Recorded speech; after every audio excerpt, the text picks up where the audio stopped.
Bir odam, bir yigit do'stiga aytayapti. Kech chekishni tashlaymiz. Do'st aytayapti, nimaga? Bilasanmi qancha pulni tejab qolamiz?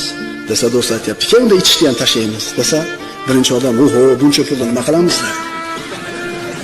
Tamaki sotishlikdan, chekishlikdan kim foyda ko'ryapti, birodarlar? Dinimizga dushman bo'lgan yahudlar. Biz kimni boyityapmiz? Ana shularni. Ta'assuf yer yuzidagi eng ko'p sigaret chekadiganlar bu musulmon o'lkalarda yashaydigan odamlar ekan.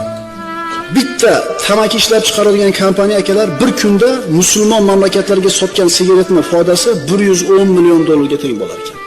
Bir kunda 110 million dollar musulmonlarning uyidan mana shu g'ayridinlar pulni chiqarib olib, salomlashligini yo'q qilishlik hisobiga daromad qilar ekan. Sigaret chekishlik oqibatida o'lgan odam zahar ichib o'lgan odam bilan barobar.